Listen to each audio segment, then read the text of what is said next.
하나님은 영이시니 예배하는 자가 영과 진리로 예배할지니라. 아멘.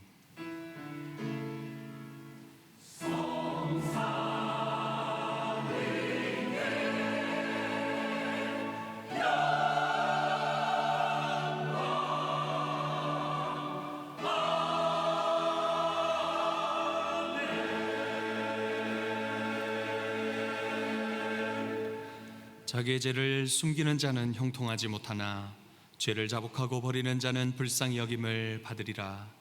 사랑하는 성도 여러분, 우리 하나님께서 기뻐하시는 예배는 상한 마음과 통회하는 심령이라 하셨습니다.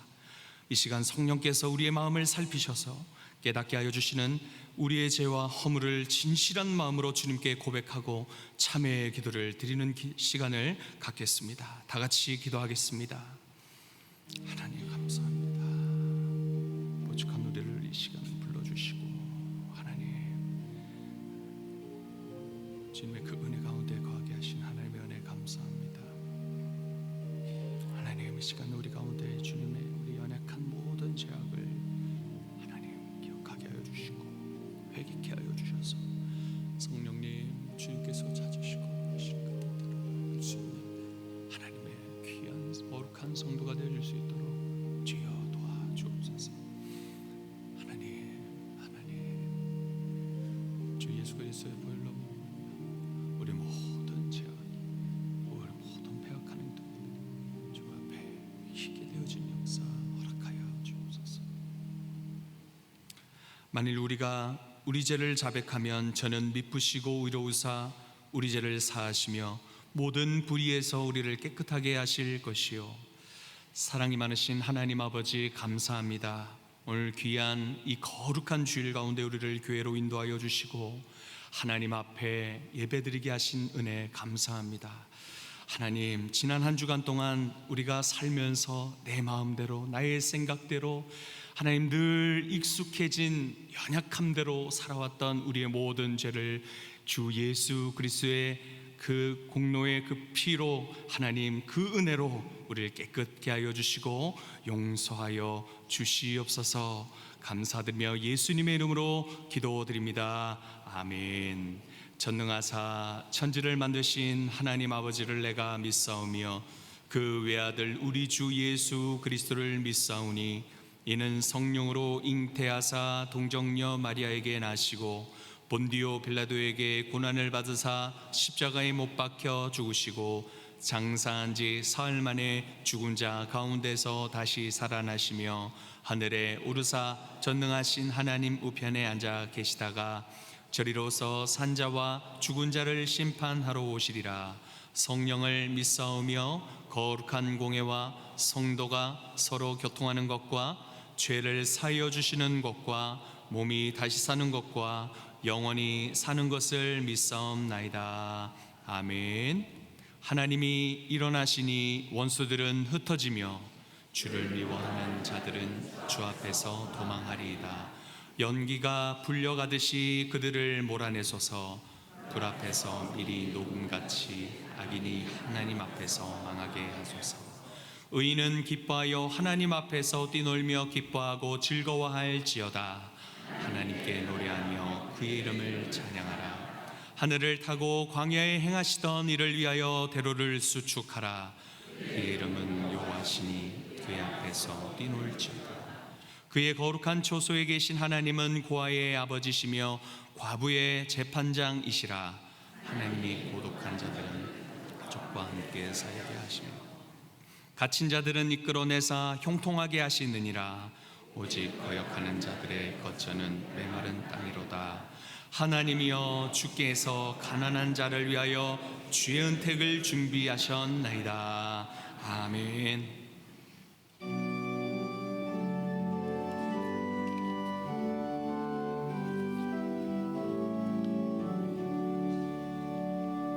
거룩 거룩 거룩 전능하신 주님, 이른 아침 우리 주를 찬송합니다.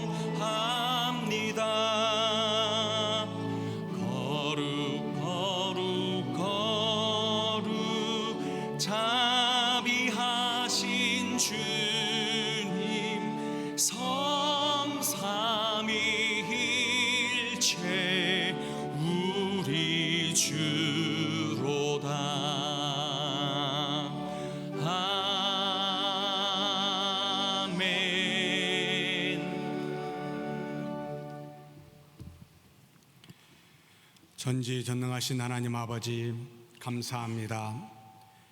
우리를 주 예수 그리스도의 성령으로 우리 죄를 사하시며 성령으로 말미암아 하나님을 아빠 아버지라 부르는 하나님의 자녀 되게 해주시니 감사합니다. 또 이렇게 하나님의 자녀로서 거룩한 주일 하나님 앞에 나와 예배를 드릴 수 있도록 우리의 믿음과 우리의 환경들을 조성하여 주시니 감사합니다. 또 이렇게 하나님 앞에서 서서 기도하며 찬송하며 예배드릴 수 있도록 우리의 육신의 필요를 채우사 일용할 양식으로 공개하여 주시니 감사합니다. 모든 것이 다 하나님의 손안에서 이루어지는 하나님의 은혜인 줄 알고 하나님 앞에 이렇게 나올 때 주신 물질 중에 일부를 구별하여 11조와 감사와 선교와 또 여러 가지 목적 헌금으로 하나님 앞에 예물로 드리오니 우리 하나님, 이 예물 하나님의 나라와 의를 위하여 이 땅에서 몸된 교회를 통해 잘 사용되어지도록 주께서 주장하시고 복내려 주시옵소서. 또 우리 안에 있는 믿음은 하나님이 주신 말씀으로 인하여 날마다 새로워져 더욱더 굳건한 믿음 되게 하여 주시고 또 우리가 가진 이 육신은 하나님이 지키고 보호하사 세상의 악으로부터 시험받지 아니하고 세상의 위험으로부터 보존을 받아 하나님 앞에 강건한 육신으로 살아갈 수 있도록 인도하여 주옵소서. 지금까지 하나님께서 일용할 양식을 주셨지만 앞으로도 하나님께서 우리 일용할 양식의 곳간에 차고 넘치는 풍성함으로 인도하여 주사 이 물질로 인하여 시험받기보다는 하나님을 사랑하고 이웃을 사랑하는데 청지기로서의 역할을 잘 감당할 수 있는 정말 하나님의 우리 주인 되심을 알고 그렇게 사는 우리 모두가 되게 하여 주옵소서. 또한 하나님 주신 몸 가지고 몸된 교회에서 아버지 때를 따라 하나님이 주신 그 직분을 따라 이렇게 주님을 섬기고 연약한 믿음의 형제 자매를 섬길 수 있도록 그렇게 봉사케 하셨사오니 입이 되어 손이 되어 발이 되어 또는 여러 가지 모양으로 하나님의 도구가 되어 하나님 앞에 봉사할 때 하나님 겸손하게 하나님의 살아계심을 경험하며 감사하며 기쁨으로 감당케 하여 주시옵소서. 또 하나님 교회 밖에서도 하나님의 자녀답게 모든 사람을 우리 주 예수 그리스도께서 보여주신 사랑으로 그렇게 사랑하며 사는 우리가 되게 하여 주시되 선과 악이 무엇이요 하나님의 뜻이 무엇이며 악한 양의 계획가 무엇인지를 분별할 수 있는 지혜로 우리를 인도하여 주옵소서. 이 시간에 머리 숙인 우리 모두에게 한 사람도 빠짐없이 한 가지로 하나님이 주신 가없는 은혜로 기쁨이 충만한 예배되게 복내려 주옵소서. 우리 주님 예수님의 이름으로 기도하옵나이다.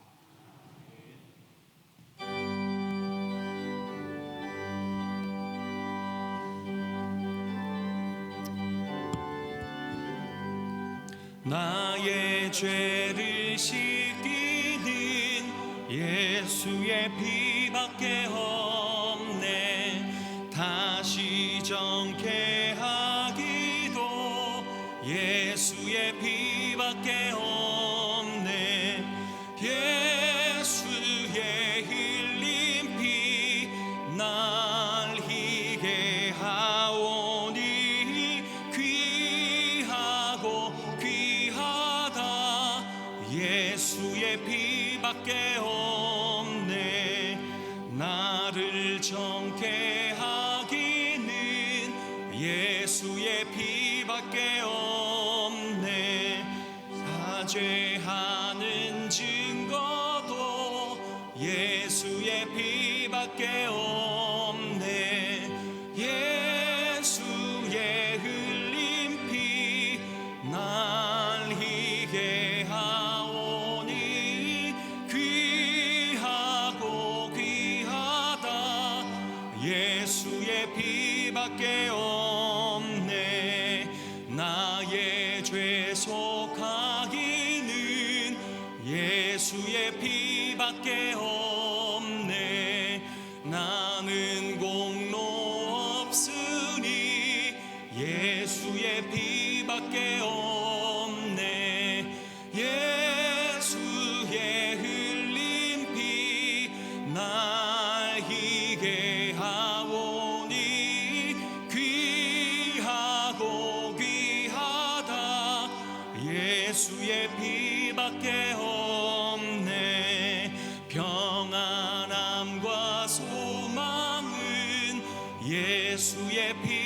피밖에 없네. 나의 의는 이것뿐, 예수의 피밖에 없네. 예수의 흘린 피 날 희게 하오니 귀하고 귀하다. 예수의 피밖에 없네. 영원토록 내 할 말 예수의 피밖에 없네. 나의 찬미 제목은 예수의 피밖에 없네. 예수의 흘린 피 날 희게 하오니 귀하고 귀하다. 예수의 피밖에 없네.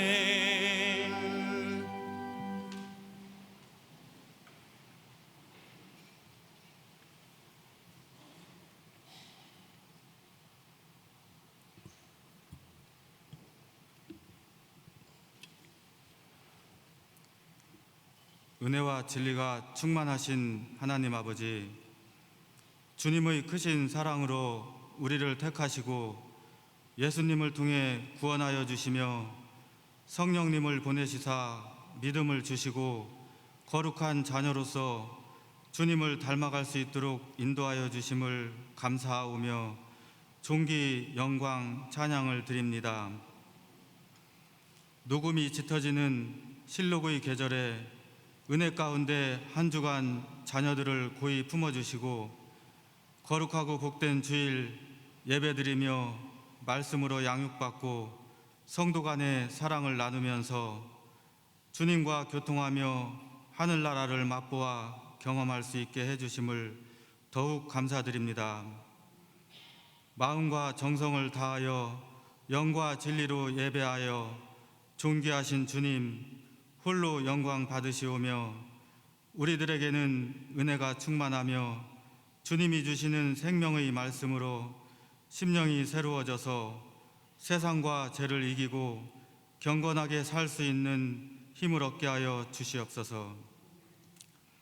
인생의 제일된 본분이 하나님을 영화롭게 하며 영원토록 즐거워하는 것이고 우리를 구원하신 목적도 예수님을 위해 살게 하려 하심인 줄 알면서도 여전히 부패한 본성과 연약함으로 인해 우리의 뜻과 욕심을 주님보다 앞세우며 신앙생활의 중심이 내 자아였던 우리들의 모습을 거룩하신 하나님 앞에서 숨김없이 바라보며 중심으로 회개하고 주님을 향하여 돌이켜 합당한 열매를 맺도록 긍휼을 베풀어 주시옵소서.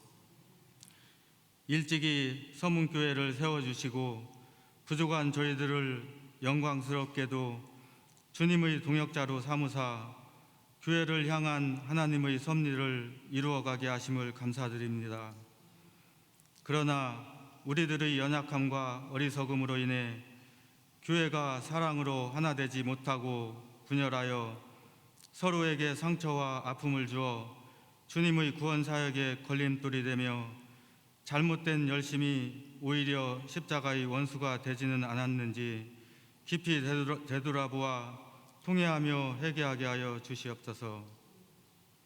목사님을 중심으로 말씀과 기도에 전념하여 참된 경건과 거룩함에 힘쓰며 그리스도의 장성한 분량에까지 성장하여 예배를 갈망하며 서로 돌아보아 이루하며 세워주고 그리스도의 사랑의 향기로 이웃을 섬기며 복음 전파에 전념하는 주님의 기쁨이 되는 교회가 되게 하여 주시옵소서.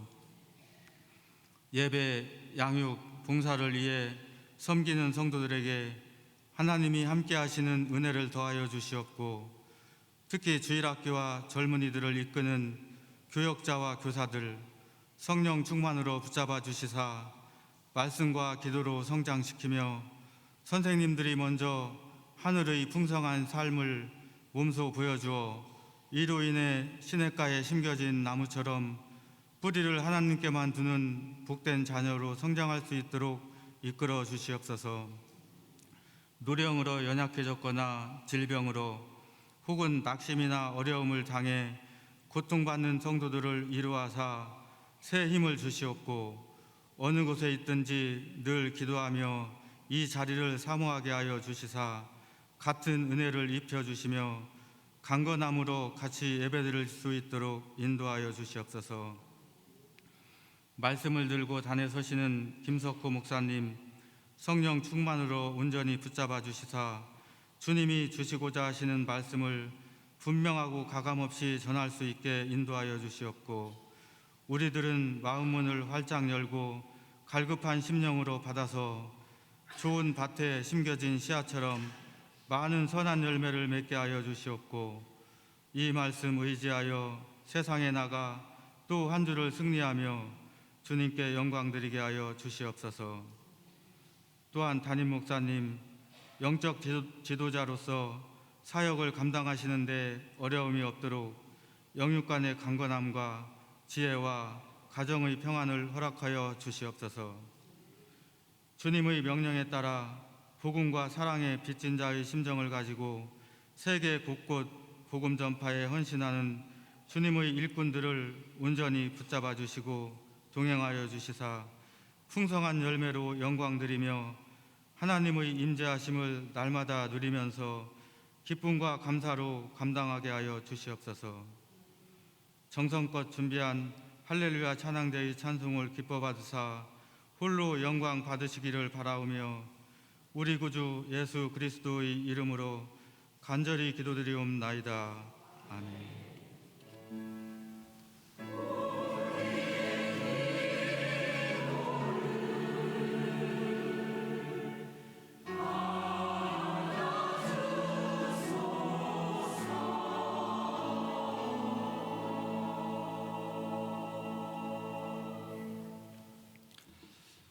오늘 우리에게 주신 하나님의 말씀은 신명기 16장 18절에서 20절까지 말씀입니다. 구약 288페이지에 있습니다. 제가 봉독하겠습니다. 내 하나님 여호와께서 내게 주시는 각 성에서 내 지파를 따라 재판장들과 지도자들을 둘 것이요 그들은 공의로 백성을 재판할 것이니라. 너는 재판을 굽게 하지 말며 사람을 외모로 보지 말며 또 뇌물을 받지 말라. 뇌물은 지혜자의 눈을 어둡게 하고 의인의 말을 굽게 하느니라. 너는 마땅히 공의만을 따르라. 그리하면 내가 살겠고 내 하나님 여호와께서 내게 주시는 땅을 차지하리라. 아멘.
하나님께 올려드리는 우리 찬송을 하나님께서 기뻐 받으시고 영광 받으신 줄 믿습니다.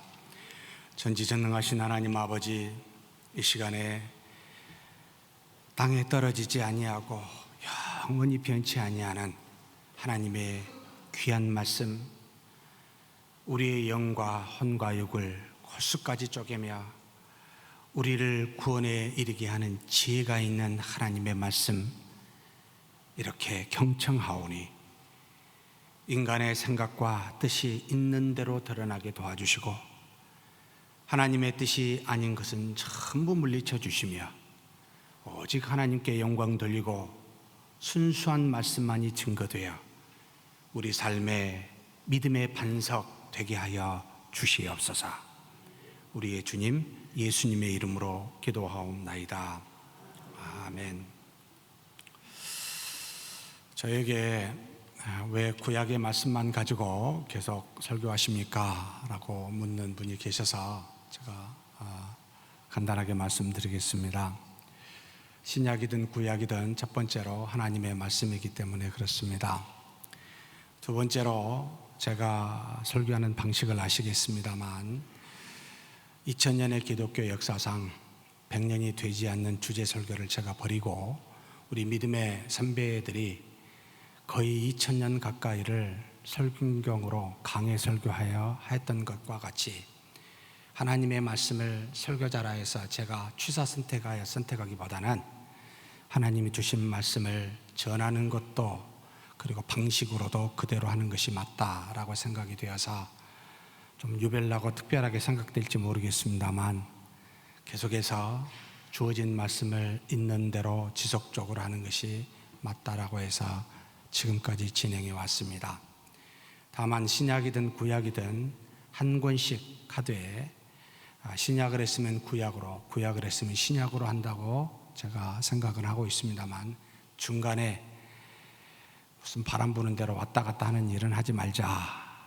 이게 내 개인적인 생각이 들어가서는 안 된다라고 하는 것이 있기 때문에 그래서 그와 같은 전통을 따르고자 하는 것이 두 번째 의도이고요. 사실 세 번째가 훨씬 더 크다고 볼 수가 있습니다. 제가 왜 구약의 말씀을 사실 신약의 말씀보다 더 깊이 보고 싶냐면 구약은 예수 그리스도를 예시하는 말씀으로 그리스도를 조금 더 깊이 있게 좀 더 역사적으로 사회적으로 우리의 삶에서 알고 싶다면 구약의 말씀이야말로 참 빛나는 보석이다 라고 생각이 되어서 어떻게 하든지 구약의 말씀을 깊이 들어가고 싶은 의도가 있고요. 그리고 또 한 가지는 믿음을 갖고 있는 우리가 믿음의 행함을 좀 보여주세요라고 하면 어떻게 보이시겠습니까? 구체적으로 무엇으로 보이시겠습니까?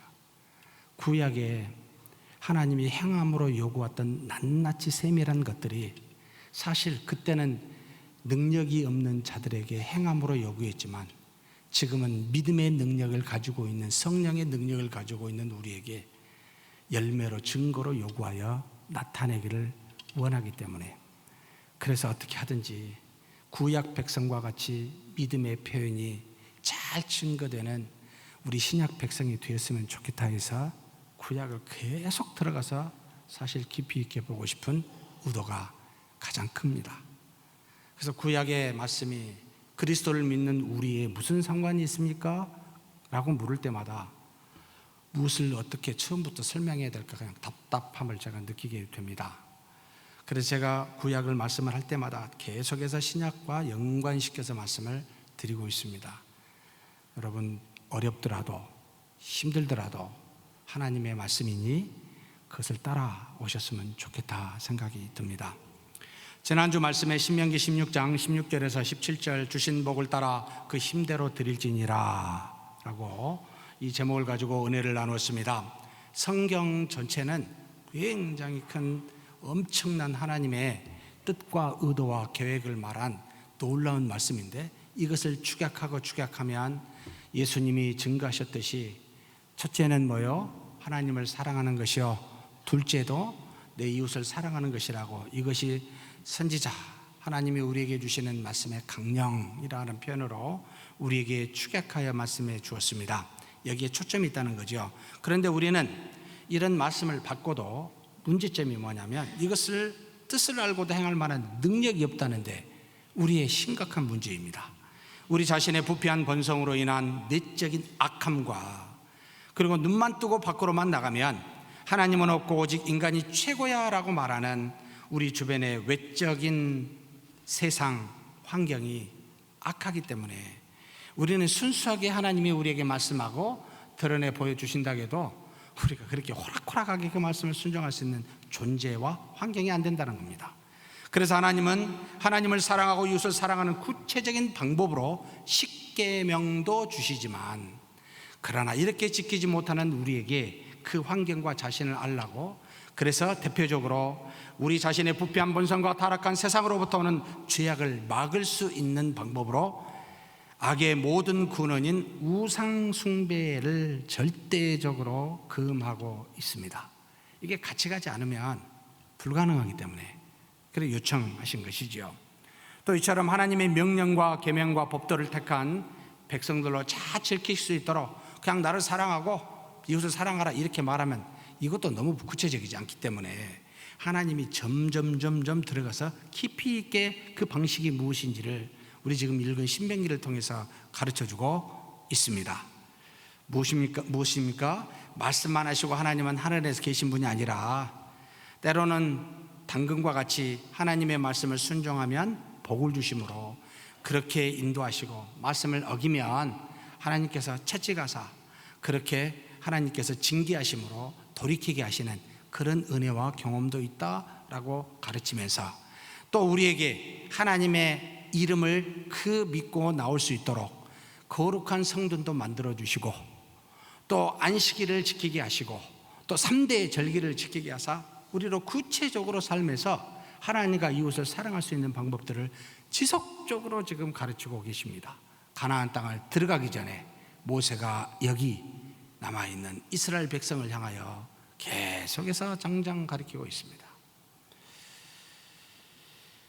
지난주에는 3대 절기를 통해 우리가 하나님을 어떻게 사랑해야 될지를 상고하였습니다. 먼저 유월절을 통해 여호와 하나님 자신만이 전지전능하신 능력으로 백성들을 구원하신 유일한 신이시다. 그래서 너는 하나님 앞에 나올 때 정말 출애굽할 때 그 장자를 죽였던 하나님의 전지전능으로 구원하셨으니 너는 그러한 존재이니 그러한 하나님을 알고 감사하며 내 자신을 헌신해라 라고 하는 의미로 우리에게 유월절을 지키라고 그랬습니다. 두 번째는 77절을 통해 우리는 우리 자신이 구원받은 존재인데 이미 구원을 받고 하나님으로부터 출애굽을 당했는데 도대체 그런 구원받은지도 모르고 알지도 깨닫지도 못하고 그래서 그렇게 하나님 앞에 불평과 불만했던 너희들이 아니냐. 어느 정도 때가 됐니? 한 50일 정도 지나면 됐니? 깨달았니? 그러면 하나님 앞에 그 은혜에 감사하고 내가 그만한 죄인 줄 알고 회개해라. 감사하며 회개하는 것이 77절이다 라고 가르쳐준 절기였습니다. 세 번째는 초막절이었습니다. 하나님은 우리 자신이 구원받은 그런 존재로서 살면서 고아와 같이 내버려 두지 아니하시고 하나님은 끊임없이 너희와 동행하시면서 심지어 너희가 죄를 지은다 할지라도 떠나지 아니하시면서 계속해서 이 땅에서 모든 필요한 것들을 채워주시는 동반하는 동반자인 그 하나님을 알고 감사해라. 그런데 그 하나님 앞에 기도 좀 해라. 내가 너의 필요를 채워주니까 뭐 원하는 거 있으면 기도해라 해서 감사하며 기도하도록 우리에게 촉구하는 것이 바로 초막절의 의미입니다. 이렇게 3대 절기를 통해 사랑하는 성도 여러분, 감사하면서 헌신하십시다. 감사하면서 회개하십시다. 감사하면서 기도하십시다. 그런 신앙을 가지라고 교훈하셨습니다. 오늘 말씀은 하나님이 우리에게 개인적인 관점으로 우리의 신앙을 돌아보아 하나님을 사랑하고 이웃을 사랑하는 말씀에서 이제는 좀 더 차원이 다른 관점으로 얘기합니다. 개인적인 관점이 아니라 공동체적 관점으로 우리에게 교훈하고 있는 말씀입니다. 하나님의 백성은 가나안 땅에서 홀로 사는 것이 아니라 다른 12지파 믿음의 형제 자매들, 하나님의 택한 백성들과 함께 산다. 20세 이상 된 성인 남자만 민수기 26장에 보니까 약 60만 명 조금 넘는 숫자가 애굽에서 나와 이제 가나안 땅으로 들어가게 되었습니다. 그렇게 들어간 그 이스라엘 지파 한 지파당 한 5만 명 정도 되는데, 그와 같이 공동체로 너희가 살아가는데 너희 자신만 거룩한 자, 고상한 자가 되지 말고 공동체 전체가 거룩하고 고상한 공동체가 되어야 함을 가르치기 위해서 오늘의 말씀을 주십니다. 남녀노소를 다 포함해서 약 한 200만 명 정도 됩니다. 우리 전주의 한 3배 되는데요, 이와 같이 모여있는 공동체 하나님의 백성들에게 하나님께서는 세상 사람들은 이방 사람들과는 다르게 거룩하고 고상한 삶을 보존하고 유지해야 하는 그와 같은 의무가 있음을 가르치는 말씀입니다. 하나님께서는 모세를 통해 하나님의 백성들의 사회에는 세상과는 다르게 이러해야 한다라는 관점을 지금 이 16장부터 시작해서 약 26장에 이르기까지 공동체적 관점으로 이제 가르치시기를 시작하십니다. 오늘 우리에게 주신 말씀은 크게 3가지 교훈으로 말씀하고 계십니다. 먼저 우리가 읽은 신명기 16장 18절에서 20절의 말씀으로 하나님께서는 거룩한 공동체인 이스라엘 백성들에게 지도자를 세워주실 텐데, 이 지도자들은 들으라. 백성이 아니고 세움을 받은 지도자들이여 들으라. 너희는 반드시 공의로만 재판해야 할 것을 첫 번째 명령하고 있습니다. 신명기 16장 18절 20절 같이 한번 봉독하시겠습니다. 내 하나님 여호와께서 내게 주시는 각 성에서 내 지파를 따라 재판자들과 지도자들을 둘 것이요, 그들은 공의로 백성을 재판할 것이니라. 너는 재판을 굽게 하지 말며 사람을 외모로 보지 말며 또 뇌물을 받지 말라. 뇌물은 지혜자의 눈을 어둡게 하고 의인의 말을 굽게 하느니라. 너는 마땅히 공의만을 따르라. 그리하면 내가 살겠고 내 하나님 여호와께서 내게 주시는 땅을 차지하리라. 먼저 하나님께서는 백성들에게 은혜를 주시는데, 이 공동체인 백성들에게 뭘 세우시겠다? 지도자를 세워주시겠다라고 지금 말씀하십니다. 그런데 왜 이렇게 지도자가 필요합니까? 그냥 자유롭게 우리끼리 조과하면서 살면 안 됩니까? 이런 생각이 들잖아요. 하나님의 백성에게는 항상 2가지 문제가 있습니다. 하나는 눈에 보이지 않는 하나님을 잘 알아보지 못하는 그런 어리석음을 갖고 있습니다. 2번째는 하나님을 직접 대면할 수 없는 그런 죄악을 가지고 있다는 것이 2번째 문제입니다. 그래서 하나님께서는 눈에 보이는 지도자를 통해 하나님의 입술이 되고 손과 발이 되게 하여 그들로 이 백성들을 인도하게 하시는 책임을 부여합니다. 그래서 백성들은 하나님과 백성 사이의 중개자인 이 지도자를 보고 그 말을 통하여 하나님의 말을 순종하는, 그것을 굉장히 좋아하게 됩니다. 그 증거가 신명기 5장 26절 27절에 나와 있습니다. 아마 기억나실 거라고 믿습니다. 같이 한번 읽겠습니다. 육신을 가진 자로서 우리처럼 살아계시는 하나님의 음성이 불 가운데서 바람을 듣고 생존한 자가 누구니까? 당신은 가까이 나아가서 우리 하나님 여호와께서 하시는 말씀을 다 듣고 우리 하나님 여호와께서 당신에게 이르시는 것을 다 우리에게 전하소서. 우리가 듣고 행하겠나이다 하였나니라. 지금 백성이 모세에게 말합니다. 지금 우리가 이렇게 하나님의 산 호렙산에서 음성을 들었지만 언제 이렇게 음성을 든 적이 있습니까? 잘못하면 우리 죽습니다. 그러니까는 우리 대신 모세인 지도자 당신께서 하나님이 세우셨으니까 듣고 우리에게 전하면 우리가 다 듣고 행하겠습니다. 그게 참 좋겠습니다 라고 이렇게 지금 표현하고 있는 장면입니다. 그런데 하나님께서 이렇게 지도자를 세우는 방식이 2가지 방식이 있습니다. 첫 번째로는 우리가 일반적으로 톱다운 방식이라고 이야기를 합니다. 하나님께서 위로부터 직접 명하여 임명하는 지도자를, 그런 방식을 말합니다. 하나님께서는 모세와 아론을 직접 세우셨고, 또 민수기 1장입니다. 4절에서 6절, 16절 말씀을 보면 하나님은 12지파의 우두머리를 직접 모세에게 이름을 낱낱이 명하여 그들을 지도자로 세우십니다.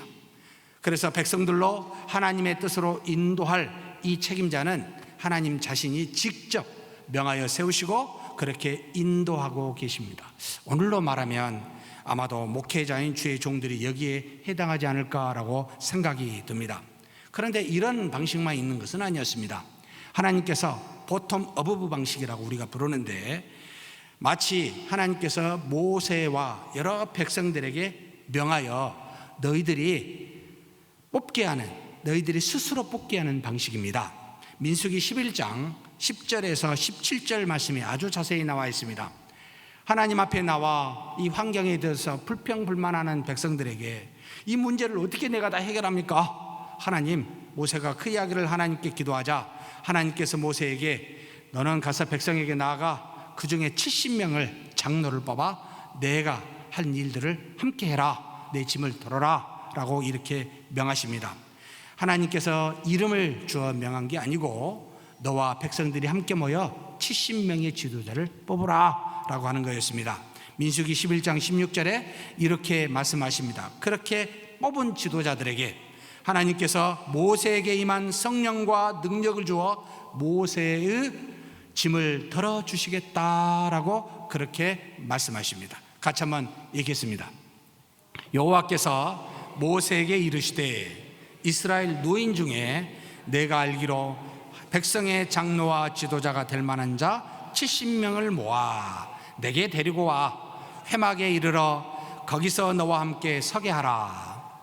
내가 강림하여 거기서 너와 말하고 내게 임한 영을 그들에게도 임하게 하리니 그들이 너와 함께 백성의 짐을 담당하고 너 혼자 담당하지 아니하리라. 지금 오늘날로 말하면 성도들의 투표로 세운 중직자들이 여기에 해당이 됩니다. 그런데 하나님께서는 이들 서로 다른 방식으로 뽑힌 지도자들이지만 하나님께서 어떻게 하셨습니까? 똑같은 성령을 임하여 그들에게도 강림하사 하나님의 뜻을 함께 말하여 하나님의 뜻을 이루어 백성의 짐을 덜어주게 하는 똑같은 책무를 주셨습니다. 이것이 하나님이 세운 교회의 지도자들의 모습인데, 이 지도자들을 향하여 하나님께서 한 가지 엄한 명을 주십니다. 무엇입니까? 공의로 백성을, 18절 같이 한번 읽겠습니다. 내 하나님 여호와께서 내게 주시는 각성에서 내 지파를 따라 재판장들과 지도자를 둘 것이요 그들은 공의로 백성을 재판할 것이니라. 공의로 재판하라는 겁니다. 여기서 공의는 무엇을 말합니까? 히브리어로 미시파트, 헬라어로 디카이오 수네라고 하는 이 공의, 원어 본질로 말하면, 원 뜻으로 말하면 우리 생각과 세상의 어떤 것의 기준에 말하는 게 아니고요, 공의는 하나님의 뜻에 합당한 것, 하나님의 언약의 말씀과 일치한 것, 이것을 지키는 것을 공의라라고 말합니다. 무슨 말입니까? 하나님의 뜻에 합당하고 언약의 말씀에 일치한 것을 너희 지도자들인 재판장과 또 지금으로 말하면 목회자죠, 목회자와 바로 이 중직자들에게 항상 이와 같이 행하라는 겁니다. 하나님의 뜻에 합당하게 그것을 행하여 재판하고 일들을 감당하라는 뜻입니다. 자신의 경험과 뜻에서 나오는 말과 행동으로 판단하여 행하지 말고 하나님의 말씀에 일치한지의 여부를 가지고 말하고 행하라는 겁니다. 그래서 지도자된 너희들은 특별히 이 두 가지를 하지 말라고 합니다. 공의를 따라 행하면서 이 두 가지는 공의에 어긋나게 하는 것들이니까, 첫 번째는 뭡니까? 사람을 외모로 취하지 말라는 겁니다. 두 번째는 뇌물을 받지 말라는 겁니다. 사람을 외모로 취한다는 것은 우리 모두가, 백성 모두가 다 하나님의 자녀요, 하나님의 백성, 이것만 봐야 되는데, 그 사람이 나이, 그 사람의 출신, 성분, 직책, 성별, 과거의 공로 또는 과거의 화, 개인적인 친분, 이런 것들, 눈에 보이는 이런 모든 것들이 바로 사람의 외모라는 겁니다. 이런 것들을 보고 무슨 일을 행하게 되면 하나님의 뜻을 굽게 하는 것이다. 그러니 이러지 말라라. 그래서 공의로 재판하는데 이 외모로 사람을 취하는 것을 금하고 있습니다. 두 번째로 뭐가 있습니까? 뇌물을 받지 말라는 겁니다. 왜요? 뇌물은 죄를 덮어버리는 또는 진리를 드러내지 못하게 하는 역할을 합니다. 합당한 사고와 생각들을 막아버립니다. 그리고 자신의 생각과 의도와 이익을 추구하게 하는 그런 역할을 뇌물이 합니다. 그래서 절대로 지도자는 뇌물을 받지 말라라고 가르칩니다. 결국 뇌물을 보고 판단하며 뇌물을 받게 되면 지혜자의 눈을 어둡게 하고 의인의 말을 굽게 하기 때문에 이스라엘 전체 공동체를 부패하게 하는 엄청난 죄를 짓기 때문에 이걸 하지 말라는 겁니다. 사랑하는 지도자라고 생각하는 분들이여, 목회자들이여, 중직자들이여, 사람의 외모를 보지 마시기 바랍니다. 모든 사람이 하나님의 택한 자녀요, 하나님의 사랑하는 자임을 그 하나만을 가지고 보아야 합니다. 죄를 지으면 죄라고 말씀하시고 의를 행하면 하나님의 뜻으로 함께 기뻐하십시오. 자기가 친하면 무엇이든지 좋아하고 자기가 친하지 않으면 무엇이든지 싫어하는 이런 외모를 보는 어리석은 자가 되지 말아야 합니다. 또 뇌물을 받지 마시기를 바랍니다. 이 뇌물은 우리의 생각과 뜻을 굽히게 합니다. 얼마든지 사랑의 빛은 지더라도 어떤 뜻과 의도를 가지고 무언가를 선대하는 이와 같은 뇌물은 여러분 금하십시오. 받지 마십시오. 과거에 나는 장로요, 권사요, 안수집사라고 또한 우리 자신 중직자 되었던 지도자였던 여러분, 이것을 자랑하지 마십시오. 자랑할 것이 있다면 아무것도 아니었던 우리를, 그 죄인이었던 우리를 그렇게 직분을 주사 우리를 한때 하나님께서 사용하셨기 때문에 그 하나님을 자랑하시기 바랍니다. 자신의 과거의 행적이 어떠하였던가에 대해서 자랑하거나 직분을 자랑하지 마십시오. 그리고 또 경험에서 나오는 것을 가지고 말하지 마십시오. 하나님의 말씀과 교리가 어떠한지를 가지고 논하며 함께 머리를 싸매고 고민하며 기도하며 나눠야 하는데, 도대체 자신의 경험이 말씀보다 앞서고 교회의 수많은 본질적인 것보다 앞서는 것처럼 그렇게 행하지도 마십시오.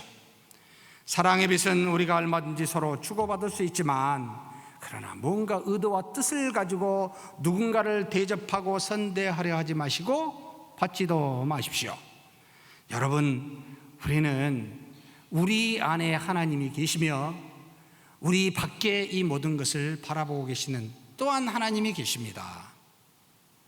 그래서 피할 수가 없습니다. 결국 우리도 언젠가는 알게 된다는 뜻입니다. 사람을 외모로 취하고 있는지 뇌물을 주고 있는지를 시간 문제이지 알게 된다는 뜻입니다. 교회의 모든 지도자적 위치에 있는 여기 있는 저와 여러분은 반드시 공의로만 재판하고 생각하는 모두가 되기를 주의 이름으로 축복합니다. 두 번째로 17장 8절에서 13절까지 말씀입니다. 여러분, 뒤에 본문의 말씀을 읽지는 않았습니다만 한 주일 동안 집에 가셔서 다 보시면서 참고해 주셨으면 좋겠습니다. 너희들 사이에 만약 문제가 생겼다면 반드시 하나님이 세운 지도자에게 나오는데 그가 가르치는 율법의 교훈을 좌로나 우로나 치우치지 말고 반드시 순종하라 라고 말씀하고 있습니다.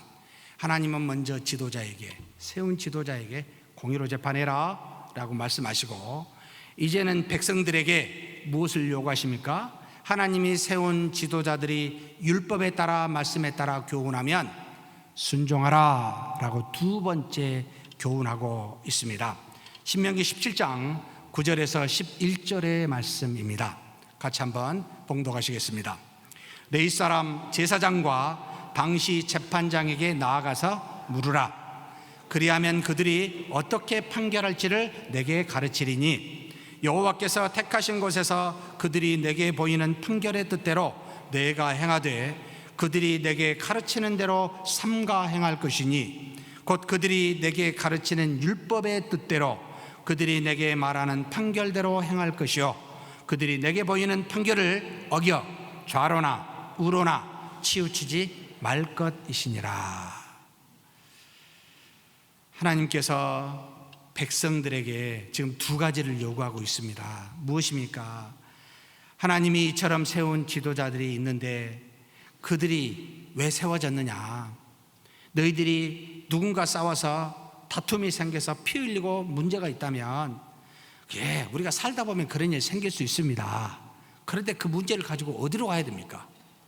세상으로 가야 됩니까? 법정으로 가야 됩니까? 지혜자로 가야 됩니까? 어디로 가야 됩니까? 뭐라고 지금 말씀하고 있습니까? 레위 사람 제사장과 당시 재판장에게 나아가서 물으라. 하나님이 세운 지도자에게 나가라는 겁니다. 하나님이 세우셨으니 그에게 물으라는 겁니다. 세상의 지도자나 권권력이 하나님의 일과 영적인 일을 판단할 수 없을 뿐만 아니라 여러분 자격도 없습니다. 우리에게는 하나님의 말씀이 있으며 또 세상이나 교회를 세우시고 섭리하시고 다스리시는 하나님이 우리와 함께하고 계십니다. 그런데 문제가 있으면 왜 교회 앞에 안 하고 세상으로 나가는지 모르겠습니다. 왜 공의로 재판할 의무가 있는 교회의 지도자 앞에 나오지 않고 다른 데로 간지 모르겠습니다. 해결이 됩니까?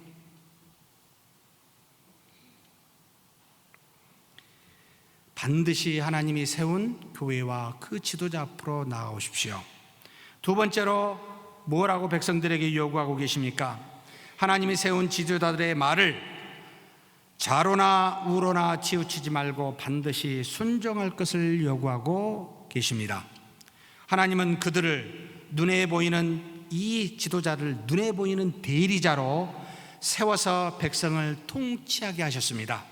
그래서 그들은 오직 하나님의 말씀으로만 공의로만 재판하며 다스려야만 하는 의무가 있습니다. 그런 지도자들의 말에 하나님의 말씀인 율법을 깊이 보고 말씀 곧 공의로만 백성들에게 재판케 하는 이 지도자들의 말에 순종할 것을 그 다음으로 백성에게 요구하고 계십니다. 사랑하는 성도 여러분, 하나님의 말씀을 말하는 지도자들의 말에 순종하십시오. 그것이 곧 우리 모두의 복입니다. 왜냐하면 하나님은 그 사람들을 통하여 그 뜻을 그때나 지금이나 이루고 계시기 때문입니다. 그러나 그때는 말씀이 없어서 우매하여서 이것이 없어서 도대체 하나님의 뜻이 무엇인지는 몰라 그림자로만 알았지만 지금은 저와 여러분이 이걸 가지고 있어서 도대체 지도자가 헛소리 하는지 바른 말 하는지 다 분별할 수 있지 않습니까? 얼마나 지금은 좋은지 모릅니다. 그러니 그 말에 순종하십시오. 하나님을 대신하여 말씀을 교훈으로 가르치는 자들의 말도 듣지 않게 되면 여러분 어떻게 잘 알지도 못하는 말씀을 붙들고 이 말씀을 순종한다고 말할 수 있습니까? 말이 안 되잖아요. 하나님이 세운 모세와 지도자들이 무엇을 했겠습니까? 계속해서 하나님의 뜻이 무엇인지를 살피고 항상 하나님 앞에 호렙산에 나가 기도하며 하나님의 뜻을 물었던 누구보다 더 하나님의 뜻을 잘하는 자들이었기 때문에 그렇습니다. 그래서 이렇게 12절에 불순종하는 자들이 뭐라고 말하고 있냐면, 뭐라고 하나님이 지칭하고 계시냐면요, 그런 사람들은 무법한 자라고 이야기합니다. 법이 없는 자라는 거죠.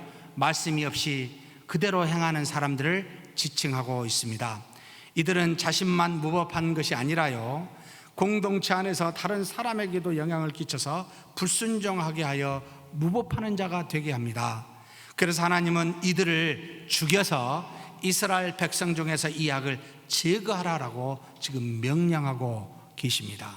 사랑하는 성도 여러분, 만약 교회의 지도자들이 공의를 따르지 않는, 하나님의 말씀에 합당치 않는 교훈을 주거든 그가 누구든지 상관하지 마시고 여러분 거부하십시오. 담임 목사라 해도 말씀이 아니면 아닙니다 라고 하셔야 됩니다.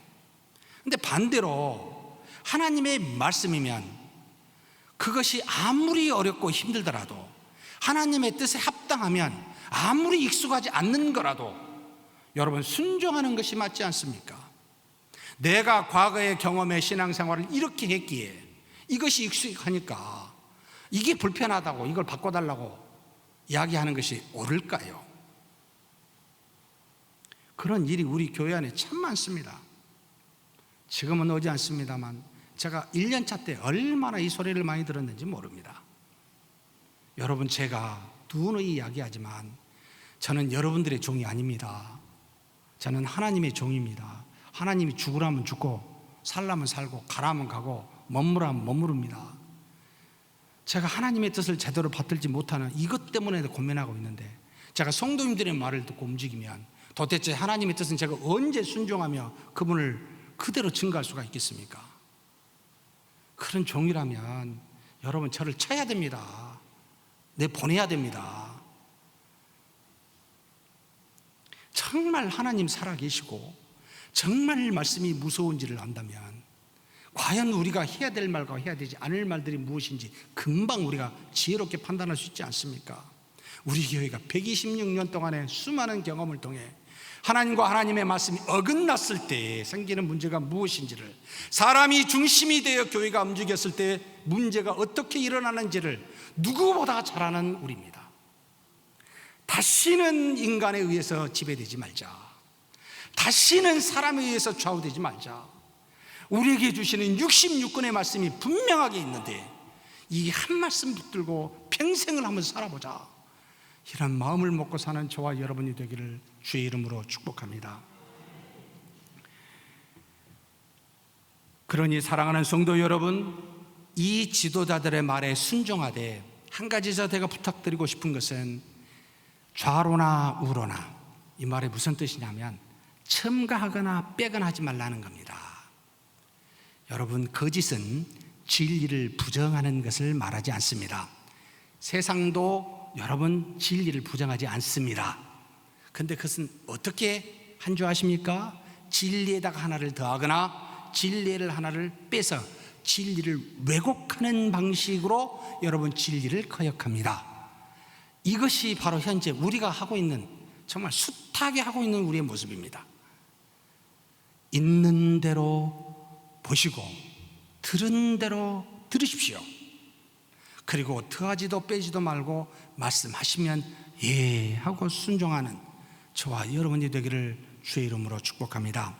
세 번째, 16장 21절에서 17장 7절입니다. 첫 번째, 두 번째 교훈 사이에 중간에 있는 말씀입니다.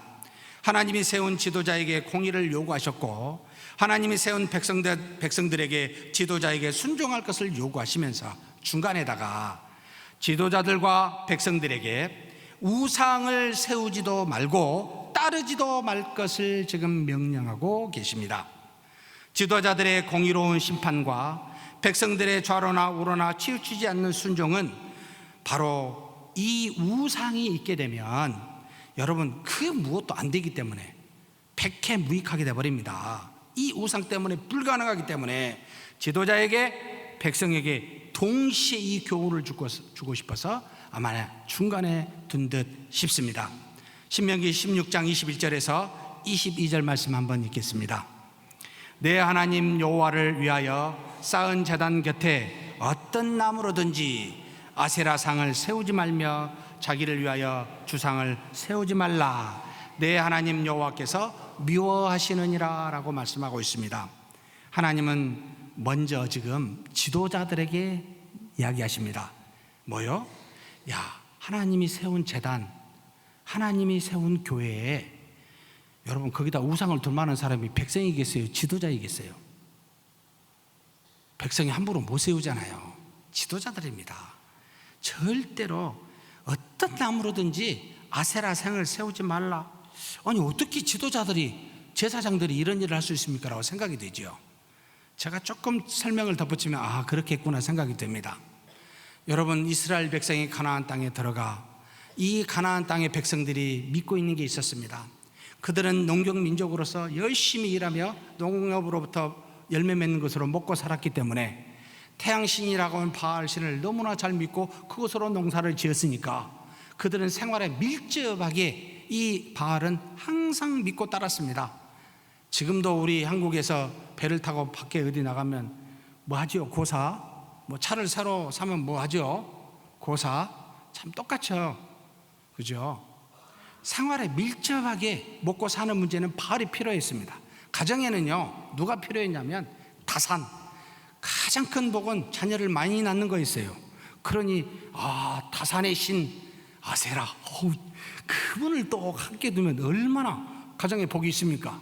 그런데 이스라엘 백성이 농경 민족으로서 그곳에 가나안 땅에 정착하며 많은 가족을 꾸리며 잘 살기를 바라기에 하나님도 믿지만 하나님 믿는 곳에 가면 이것도 있으면 좋겠다. 뭐겠습니까?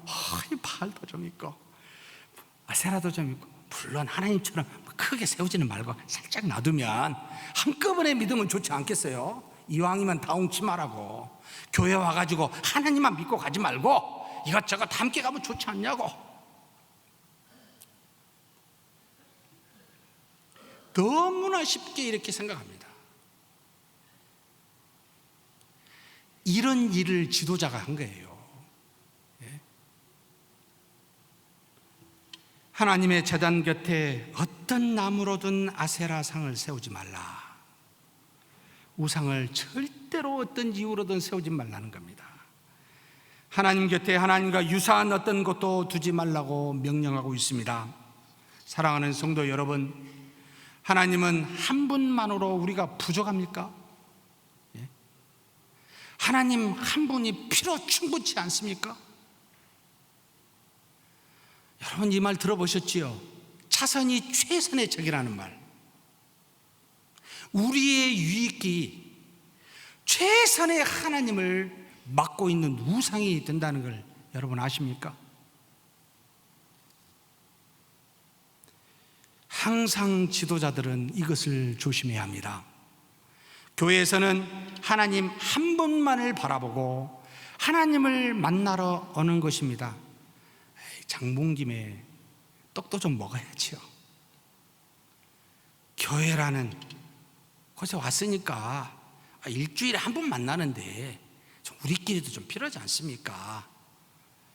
여러분, 나머지 6일 동안 뭐 하십니까? 왜 주일날 그 일을 해야 됩니까? 왜 하나님을 만나고 말씀을 듣고 경청하며 그 말씀을 상고하며 기도하는데 집중하지 않고 왜 나머지 6일 동안 해야 될 일을 여기서 해야만 합니까? 묻고 싶습니다. 6일 동안은 개인적으로 알아서 바쁘고 다 하다가 이제 왔으니까 그런 일도 하자고요? 저는 아닙니다. 아무리 말씀을 봐도 그게 아닙니다. 중세의 천년의 기간 동안 그런 일을 범으로 말미암아 이제는 그게 틀렸다라고 해서 나온 우리 신교도들의 후회가 우리가 아닙니까? 장로가 그게 아닙니까? 하나님과 하나님의 말씀만을 붙들겠노라고, 그것으로 필요 충분하다고, 주일만큼은 그렇게 전념하겠노라고. 그래서 예식도 버리고 한때는 십자가도 띄고 모든 성직자 아니다, 오직 예수 그리스도만을 믿고 나가자라고 그렇게 말하며 모였던 것이 바로 장로교입니다. 시간이 지나니까 우리의 필요가 생기니까 우리의 유익이 함께 가자고요. 나머지 6일날 하십시다. 있습니다. 6일날 어디 안 가지 않습니까? 그때 만나시고 그때 안부 전하시고 그때 다른 이야기 하시고 얼마든지 우리 안에 사랑의 교통도 나눌 수 있습니다.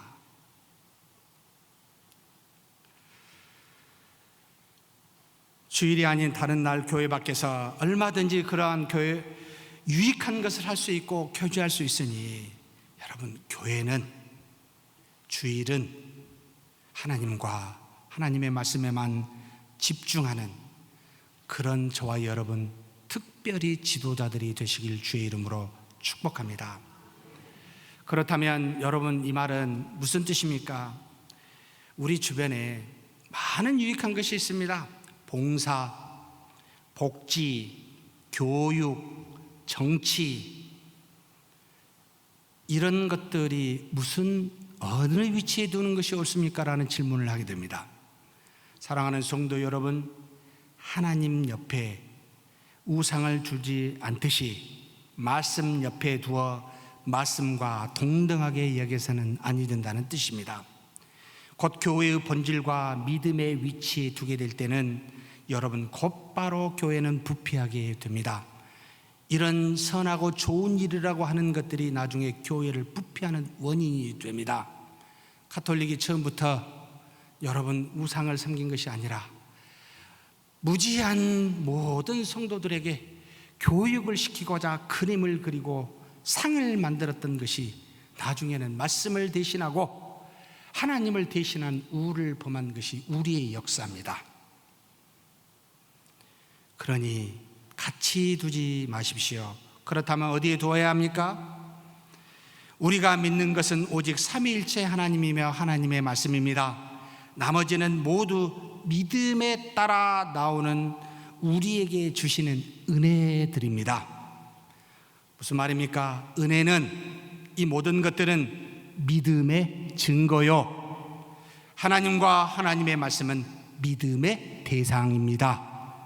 이것만 정확하게 원칙을 갖고 있으면 헷갈릴 일이 없다는 뜻입니다. 또 하나님은 백성들에게 또 요구하십니다. 다른 신들을 섬기거나 절하지 말라고 그렇게 명령하십니다. 백성들은 지도자들이 하나님과 유사한 우상을 성전에 두었다 할지라도 절대 따라가면 안 된다는 겁니다. 절대 그것을 따라 함께 가서는 안 된다는 말입니다. 우상을 섬기는 것은 하나님을 믿는 그 믿음의 신앙을 변질시키기에 결국은 하나님을 떠나게 하기 때문에 그렇습니다. 이스라엘 백성들이 가나안 땅을 정복할 때가 BC 1390년 정도 됩니다. 그런데 그들이 가나안 족속을 다 멸하지 못하고 그 우상을 그곳에 남겨두고 난 뒤에 그들은 결국 남유다가 멸망하게 되기까지 BC 586년입니다. 약 800년에서 900년 뒤에 여러분 그대로 이 우상으로 말미암아 멸망하게 됨을 모든 선지서는 우리에게 증거해주고 있습니다. 지금도 마찬가지라는 뜻입니다. 우리 안에 작은 우상이라도 유익이라는 명목으로 두게 되면 언젠가는 반드시 멸망당할 일을 갖기 때문에, 그래서 교회여 거룩하라, 세상과는 구별시켜라 라고 지금 말하는 겁니다.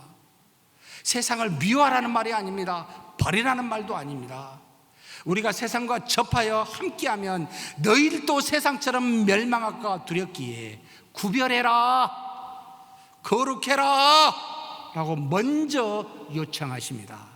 그리하면 너는 믿음의 은혜로 말미암아 나머지 하나님이 주신 은혜의 열매들을 마음껏 열매 맺게 될 것이니 얼마든지 그때 세상에 가서 그 일을 행하라는 겁니다. 그러나 교회는 아니다. 사랑하는 성도 여러분, 우리 교회에 우리에게 유익을 준다는 명목으로 자리 잡은 작은 우상이 있는지를 살펴보시기를 소망합니다.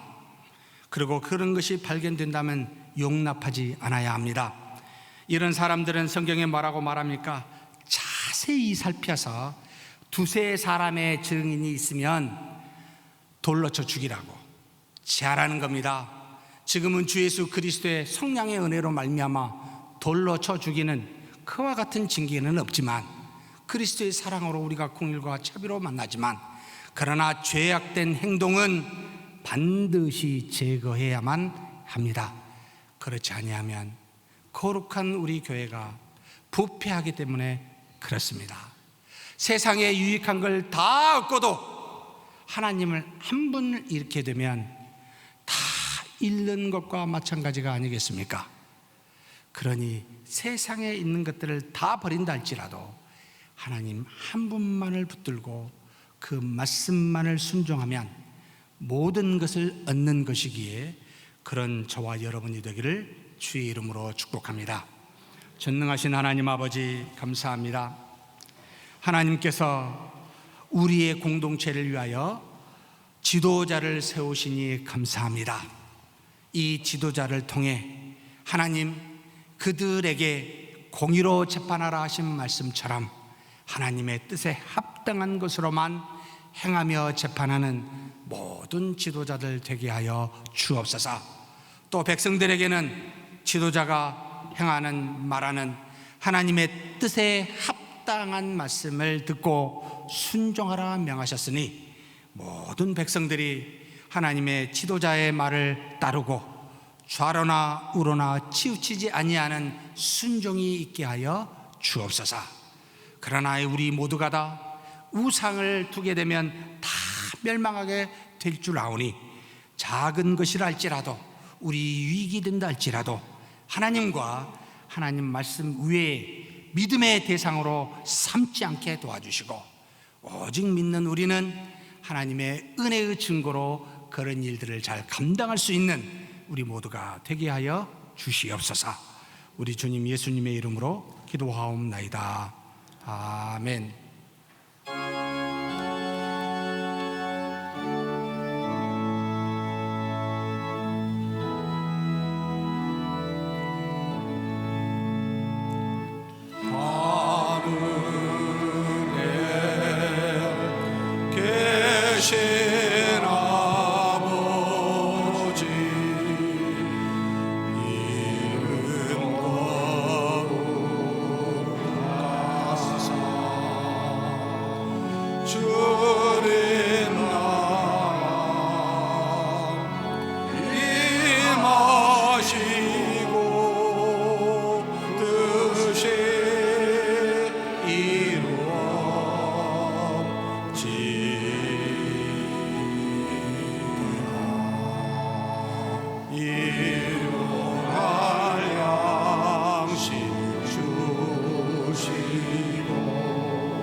여호와는 내게 복을 주시고 너를 지키시길 원하며, 여호와는 그 얼굴을 내게 비추사 은혜 베푸시기를 원하며, 여호와는 그 얼굴을 내게로 향하여 드사 평강 주시기를 원하노라. 주 예수 그리스도의 은혜와 하나님의 사랑과 성령의 교통하심이 너희 무리와 함께 있어지이다. 아멘.